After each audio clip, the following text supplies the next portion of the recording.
Hi folks, this is Michelle from Bel Air Farm, and we thought it would be cool to do a little tomato tour for you folks, a little guide on what varieties we have, and some other tips and tricks about tomato growing.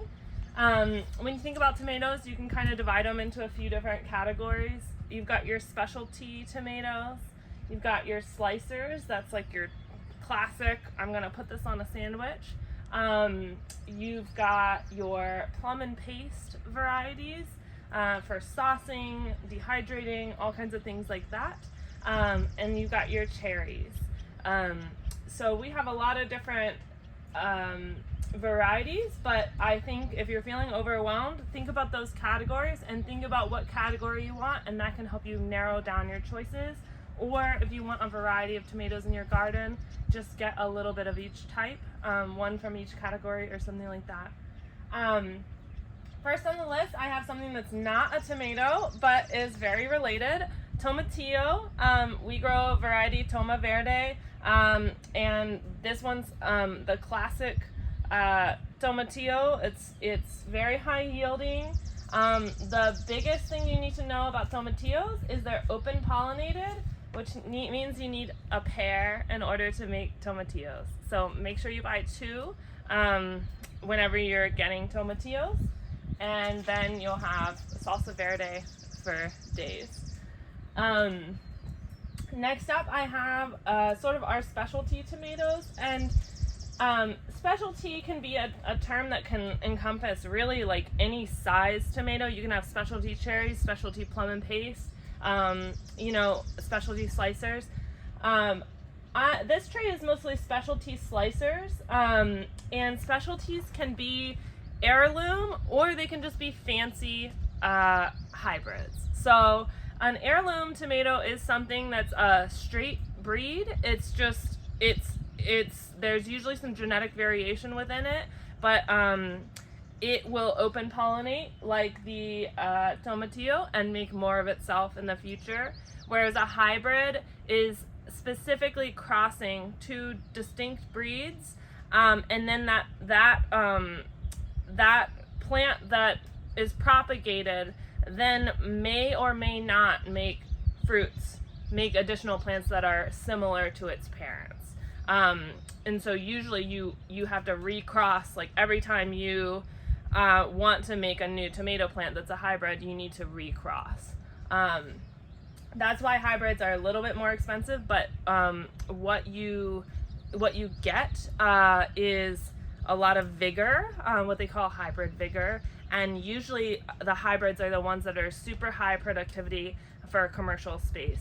The specialty ones might not have that high yield, high productivity, but they're usually bred for some other situation. Drought resistance, crack resistance, flavor, things like this, or pattern.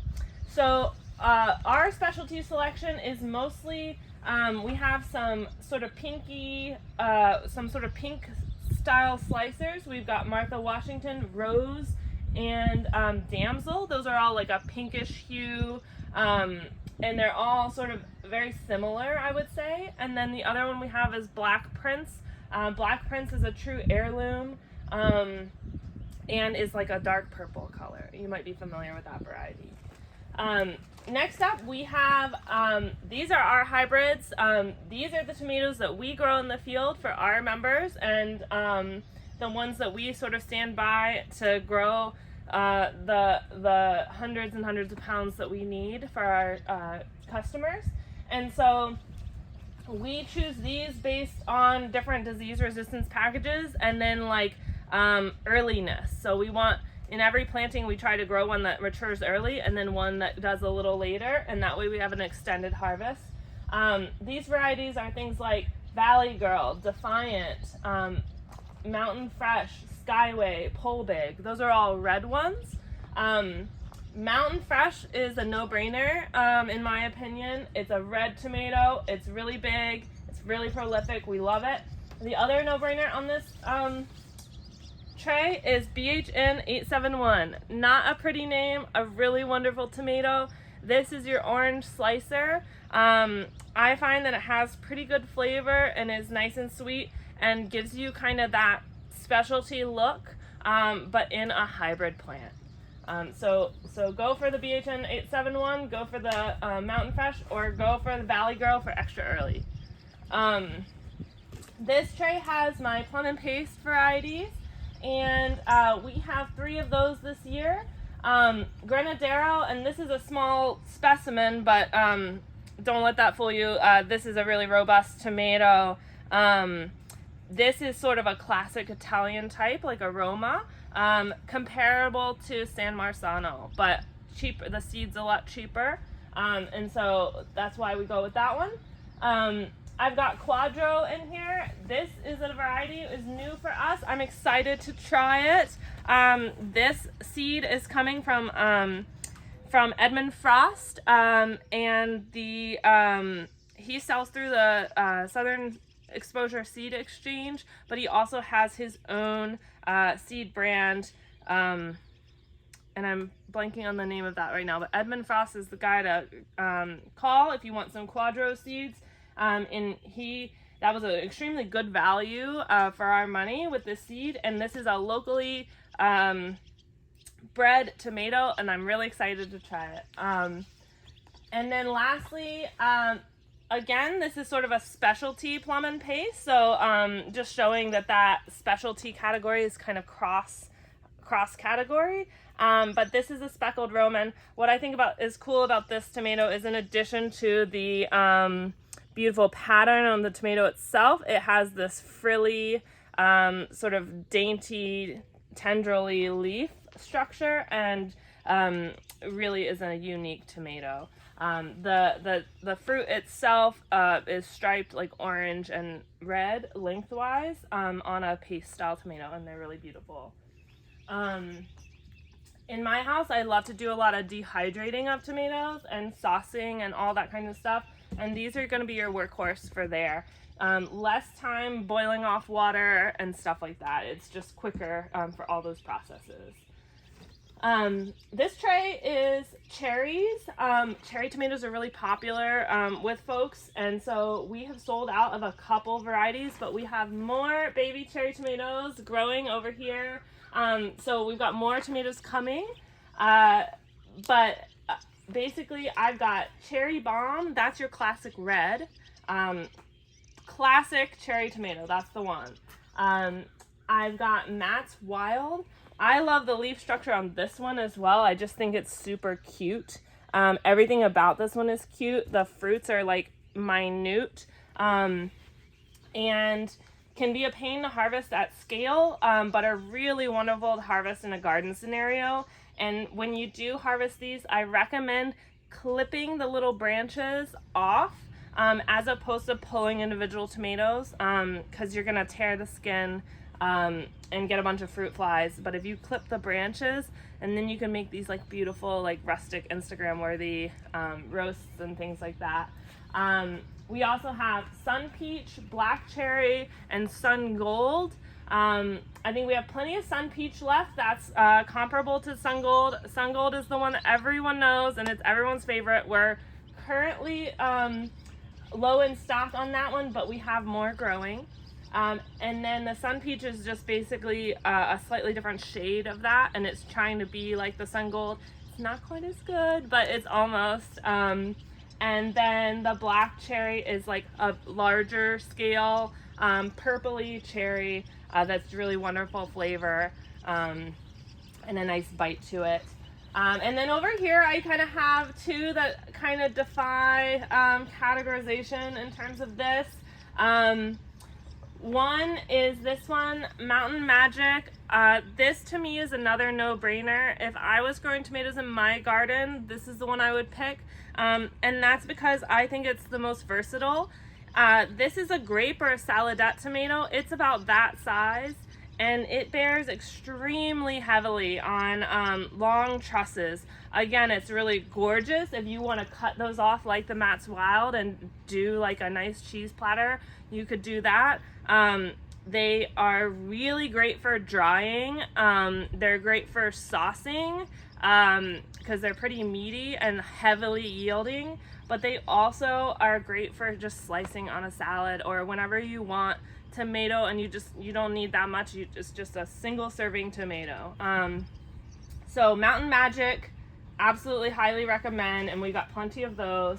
And then lastly, perhaps our cutest and most adorable, this one's called Tidy Treats. We don't grow this one here on the farm. We grow this one specifically for retail sale. You can see this one's already blooming here in its little container. This is meant to be what's called a patio tomato, and so it doesn't mind a container. It's in here in this tiny container already flowering. Now you are going to want to put it in something at least a couple gallons big for this one.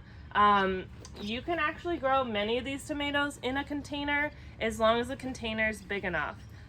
You're looking for something 5 gallons or more for all of these other ones, and you're looking for a really high quality potting soil.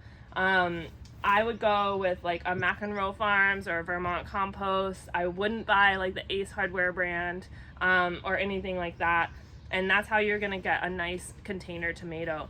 This one just makes it so easy. You don't need very much soil, you don't need very much space, and I think this will make some good fruit. And that's a new one for us. Lastly, just some general tips about tomatoes in general when it comes to any of these things. Basically, watch the weather.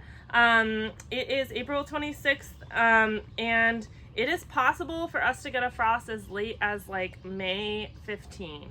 It has happened.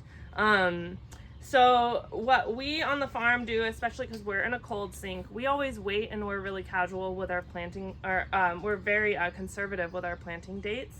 If you live in the city or if you have the capability to go out and cover your garden, you can get away with planting them a lot earlier, even now, late April. And so I think you're probably pretty safe to plant these.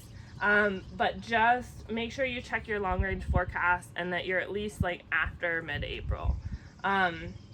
When you do plant, dig a really deep hole, and then I would even clip these 2 sets of leaves off, maybe just that one, but possibly both of these, and bury it really, really deep. So you want the soil level like up here, and this stem will develop roots along it. Right now it's got these hairs, but it will start sprouting roots along the branch itself. And so that is going to give your plant a really strong root structure and make it more hardy to drought and stuff like that, and is a good start for your plant. The last sort of piece of advice is that tomatoes, the disease spreads through warm, wet air, and water and soil contact. So the things you want to do, mulch your tomatoes to avoid like direct soil contact between the leaves and the soil. You can mulch with fabric, cardboard, straw, anything really. And secondly, when you water, water at the base of the plant. You don't want to get the leaves wet, and the drier you can keep the leaves, the better. When it comes to tomatoes, they're pretty easy to grow in terms of fertilization. If you've got compost down in your garden, you should be good to go. If you're worried about anything like that, or if you've had issues, I love a foliar feeding. I think it's just the easiest. And so you can go to the store and get liquid seaweed-based or fish-based fertilizer. It might be smelly, but it's pretty awesome, especially when the plant is in vegetative mode, meaning it's growing leaves, it's not growing its fruit yet, and that can be a really great way to feed a tomato. But that's pretty much all the information I have on tomatoes. We've got all of these available for pre-order on our website. We also are selling at multiple markets in town, the Ix and the City Market, and then we're here at the Barn Store Saturdays 9 to 5.